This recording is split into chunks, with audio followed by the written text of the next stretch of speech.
I'm 1 out of billion, an undercover journalist.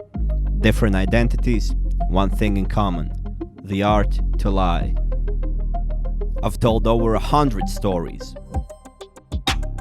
and now it's time to tell mine. Incognito. What's poppin' YouTube? 1 out of billion is in the house. Welcome to the part 2 of my story time about lying Nazis. A real story about how I infiltrated the Nazi group as an undercover journalist. If you haven't checked out the part 1, make sure you do that. Click on here to do that. Let's get back to the story. So I already told you about how I met the leader, went to a protest and met Richie, who assured me that all refugees stink. Also, I got approached by a guy named Casper, who invited me to a secret meeting. Make sure you subscribe to this channel. Moving on. A quick ride in a tram, and I was in the district. The address led to an apartment building. Okay, it's one of their flats or improvised office, I guess. I call Casper, and he's gonna meet me outside.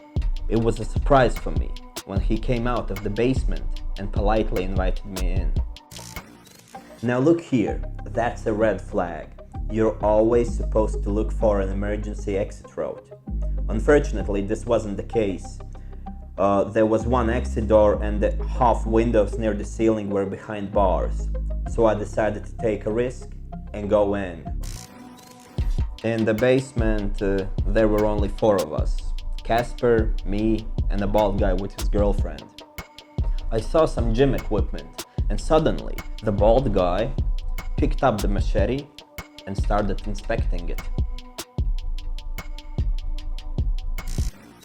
Another red flag. It was a bit disturbing, but it was already late for me to leave. It would be too suspicious. I didn't feel comfortable, went to the toilet, positioned the hidden camera, and switched it on. Casper was trying to form a group called Brother for Sister, which is quite similar to the Soldiers of Odin. The main idea was to gather a group of nationalists in every district with migrants and walk around in a small crowd during evenings to make sure everything's okay and everybody's safe. He didn't agree on making up stories, but suggested we should find people who had some real negative experience with refugees. Well, I need someone who's willing to lie, so I called Richie. We talked with Richie over the phone. I told him that I want to make a fake video where somebody tells lies about refugees. He liked the idea, so I asked if he could find anyone who's ready to spread the lies and talk to the camera. He didn't want to do it himself, but he quickly found a friend who wants to do that. Next day, we met in the suburbs of Riga. I met him together with his friend. I picked them up from a pretty nice house. They got into the car and, judging from the smell, it was clear that they were drinking hard last night. We stopped by a church to shoot the fake video. My camera was recording all the time, including the part where they tried to make up the fake story. It was one of those videos that are uncomfortable to watch. I mean, how they struggle on making up a story and the way this guy unconvincingly tells the fake story to the camera. That guy was pretty bad at acting. So his friend asked, "And then the refugees started pulling her out of the bus?" And the Richie was like, yeah, now say that on camera. In the end, he told the fake story about a person he knows which got pulled out of the bus and the refugees were sexually harassing her. At first, I didn't pay attention to why Richie didn't want to talk to the camera himself, but later I found out that he's the coordinator for Anders' organization.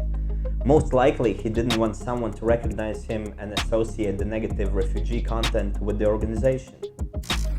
After self-advertisement of the episode started airing on the TV, I received a missed call from Richie. Unfortunately, I didn't see it soon enough to answer. For a few seconds, I even felt some kind of guilt. Then I took my phone and started calling him many times. I felt like a predator who just smelled blood. Unfortunately, it was too late and he didn't respond. That's the last time I had any kind of contact with Richie. Conclusions. Lesson number 1. If you are filming with hidden camera and you want to go to the toilet, switch off the camera. Remember the 2 beers I had before the secret meeting? Because of it, I had to go to the toilet a couple of times. It was good because I was able to isolate myself for a brief moment and get myself together and continue with the undercover experiment. However, I forgot to switch off the camera once. I barely knew the guy who edits the videos, but he already had heard me pee. So switch off the cameras and switch off the audio recording when you're going to toilet.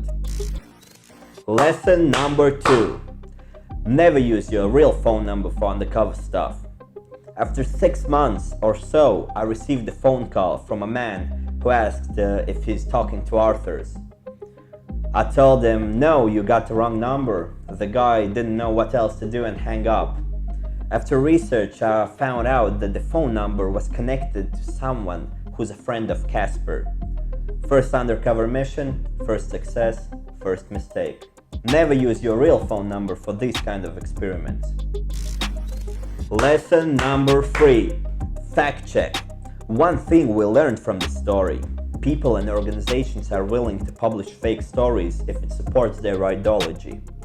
It's essential for us as human beings to fact check information we consume. If a person does not fact check if the information is correct and blindly relies on the wrong sources, eventually he or she becomes a part of propaganda machine. Write down in comments, how do you fact check? Don't forget to like this video, subscribe and click on the bell icon so you don't miss out on anything. If you're generous enough to support this channel, PayPal cryptocurrency donations are accepted. Links are in the description. I also have a Patreon page and I would like you to become my patron. Any kind of support is appreciated. I'm 1 out of billion and I'm Arthur. Peace out. Incognito.